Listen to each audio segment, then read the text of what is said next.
देश में तख्ता पलट हो गया, उससे हमारे भारत पर क्या असर पड़ा। आखिर उत्तर प्रदेश का एक ज़िला, उस गांव के लोग क्यों इतने परेशान हैं, क्यों इतने दुखी हैं कि एक एक दिन उनका हमेशा अपने परिजनों की चिंता में व्यतीत होता है। आखिर क्यों? पीलीभीत में लोग इतने क्यों परेशान हैं, जानने के लिए बने रहिएगा फ्रेंड्स मेरे पूरे वीडियो। आप सभी को मेरा प्रणाम, मैं सरिता राठौर। जैसे कि आप सभी को मैं बताना चाहूँगी कि जो बांग्लादेश में ये जो चल रहा है आज के समय में, कुछ समय पहले 1971 में जब अलग हुए थे हिंदुस्तान और पाकिस्तान, जब बंटवारा हुआ था, उसके बाद में जंग के बाद में पाकिस्तान से एक और विभाजन हुआ बांग्लादेश का, जो कि एक नए देश के रूप में उभर के आया। जब नए देश के रूप में उभर के आया तो वहाँ के कुछ जो हिंदू थे, बांग्लादेश के जो हिंदू थे, वो वहाँ से आ जाते हैं, यहाँ पर उनको विस्थापित कर दिया जाता है। पीलीभीत में उनको बसा दिया जाता है। जो हिंदू परिवार थे, जो वहाँ बांग्लादेश में नहीं रहना चाहते थे, वो वहाँ पर बस जाते हैं पीलीभीत में आकर। उनकी संख्या उस समय 30,000 से अभी 30,000 से ज़्यादा। उस समय जब वो आए थे, उनकी जो संख्या थी 550 परिवार थे पीलीभीत में, पूरनपुर में जब ये लोग बसाया गया था इनको। आज फिलहाल 1200 से ज़्यादा परिवार हैं, यहाँ रहते हैं और रिश्तेदार इनके बांग्लादेश में रहते हैं। जैसे कि आपको पता है, बांग्लादेश में इस समय जो शेख हसीना, जो कि वहाँ की भूतपूर्व प्रधानमंत्री रह चुकी हैं, उनको प्रधानमंत्री पद से इस्तीफ़ा देना पड़ा। उनके जो बेटे हैं, उन्होंने बताया, जो सजीव उनके बेटे हैं, उन्होंने अपनी माँ से कॉल किया, क्योंकि कुछ खुफिया जानकारी के अनुसार से उनको पता चल रहा था कि वहाँ की जो हालात हैं, जो बांग्लादेश के जो हालात हैं, वो बहुत ज़्यादा बिगड़ने वाले हैं। माँ से उन्होंने कॉल किया कि माँ आप वहाँ से आ जाओ, वहाँ से आपके लिए सेफ़ नहीं है बांग्लादेश। वहाँ जो छात्र जो प्रदर्शन कर रहे थे, उनका जो उग्र रूप वो ले लेते हैं प्रदर्शन करते करते। वो सब चीज़ें बेटे को भनक लग रही थी, पता चल रहा था कि मेरी माँ को वहाँ पर खतरा है। माँ से कॉल करते हैं कि माँ आप वहाँ छोड़ दीजिए, आप बांग्लादेश छोड़ दीजिए, आप वहाँ पर सेफ नहीं है। तो माँ ने बेटे को बोला कि नहीं बेटा, मैं अपना देश, मैं अपना मुल्क, मैं बांग्लादेश नहीं छोड़ सकती हूँ। माँ ने बहुत बोला बेटे को, लेकिन बेटे ने बस एक ही बात बताई कि माँ आपकी जान पर वहाँ पर खतरा है। ये आपको ये जो कोई राजनीतिक लड़ाई नहीं है, ये भीड़ है और भीड़ आप पर हमला कर सकती है, आपकी जान भी ले सकती है भीड़। ये सब चीज़ें जो बेटे हैं उनके, उन्होंने अपनी माँ से बात की। शेख हसीना, जो कि भूतपूर्व जो प्रधानमंत्री रही हैं, शेख हसीना, उसके बाद में उनकी एक जो रिश्तेदार हैं, उनकी आर्मी में हैं, उन्होंने भी उनसे, आर्मी की जो चीफ, उनसे बात की। उनको बुलाया गया उनसे कि आपके लिए यहाँ पर खतरा है, आप 45 मिनट में आपको ये देश छोड़ना पड़ेगा। जब ये बात शेख हसीना जी को पता चली कि 45 मिनट में मुझे अपना ये देश है वो मुल्क छोड़ना पड़ेगा, तो अब उनके सामने एक असमंजस पैदा हो जाती कि अब मैं कहाँ जाऊँ। उन्होंने सीधा बिना सोचे समझे सोच लिया कि बहुत ज़्यादा कि मुझे सुरक्षा केवल भारत में ही जो सेफ्टी, जो सुरक्षा मिल सकती है, बाकी और कहीं नहीं। इसलिए उन्होंने भारत आने का रुख किया और जैसे ही उन्होंने वहाँ से आने का जो फ़्लाइट उन्होंने पकड़ी, भारत आती हैं, भारत की मदद से वो, और हिंडन एयरबेस के सेफ हाउस में उनको रखा गया है अभी फ़िलहाल शेख हसीना जी को, जो कि पूर्व प्रधानमंत्री हैं।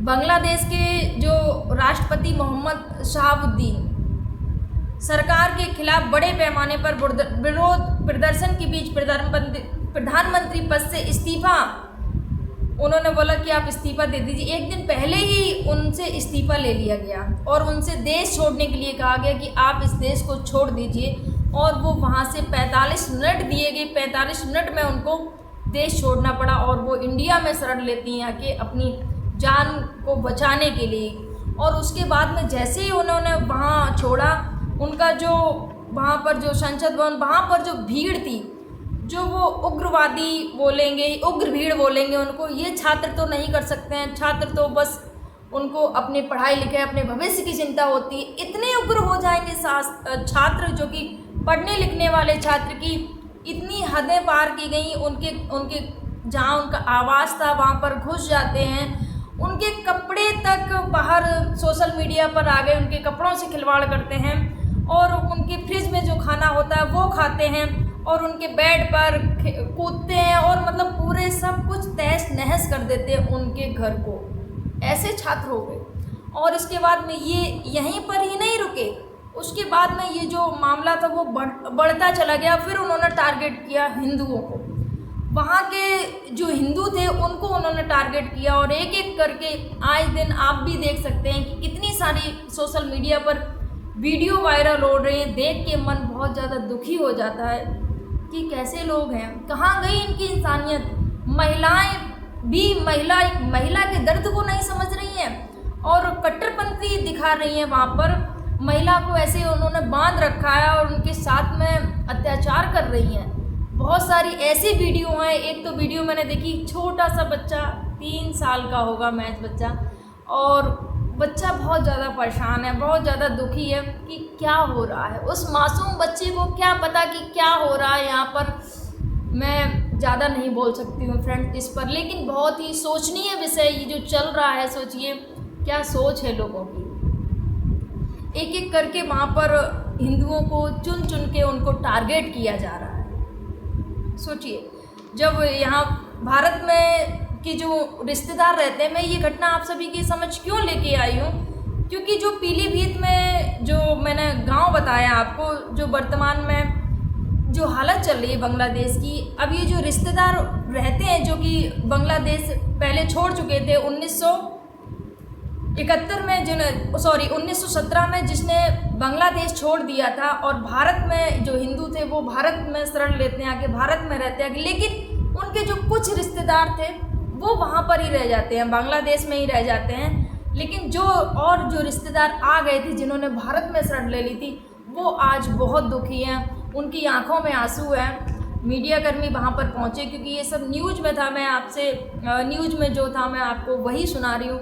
जब वहाँ पर पहुँचे तो उनके दर्द को उन्होंने सुना, उनकी आंखों में आंसू थे। महिलाएं एक दूसरे से बस बात कर रही हैं कि आपके रिश्तेदार की बात हुई क्या, आपके रिश्तेदार की बात हुई क्या।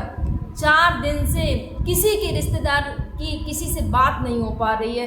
अपने रिश्तेदारों की चिंता में जो वो परिवार है वो दुखी है कि क्या उनके साथ में आज जो घटनाएं, जो वीडियो आ रहे हैं सोशल मीडिया पर, उनको लेकर वो बहुत दुखी हैं, चिंतित हैं कि कहीं उनके रिश्तेदार भी ये जो घटनाओं का शिकार ना हो गए हों। जो आजकल जो रील्स आ रही हैं सोशल मीडिया पर, उनको देख देख कर वो जो परिवार हैं वो बहुत ज़्यादा दुखी हैं और बस प्रार्थना कर रहे हैं भगवान से कि जो उनकी जो रिश्तेदार हैं वो ठीक हों, उनके साथ में कुछ भी ऐसा गलत ना हुआ हो।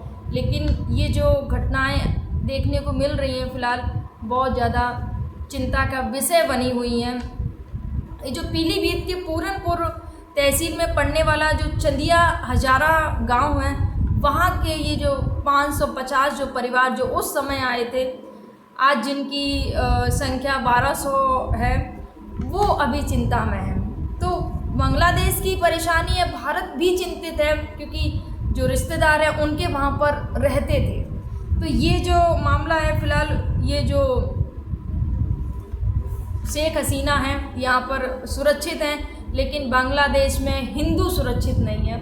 हिंदुओं को एक एक करके उनको टारगेट किया जा रहा है। तो फ्रेंड्स यही कहूँगी, बस शांति बनाए रखिएगा। और अब कोई नहीं बोल रहा है कुछ भी, थोड़ा भी कहीं भी अगर किसी भी देश में कोई भी टारगेट किया जाता है तो कितने सारे लोग सामने आ जाते हैं, प्रदर्शन करते हैं कि ये हो रहा है, वो हो रहा है। लेकिन अभी सब शांत हैं, सब चुप्पी मार के बैठे हैं। क्यों? वो इंसान नहीं है क्या? बोलने के लिए बहुत कुछ है, लेकिन मैं नहीं बोलना चाहूँगी यहाँ पर। फ्रेंड्स आपके क्या विचार है कमेंट ज़रूर करिएगा। आप सभी को मेरा प्रणाम। जय हिंद, जय भारत, जय सिया राम।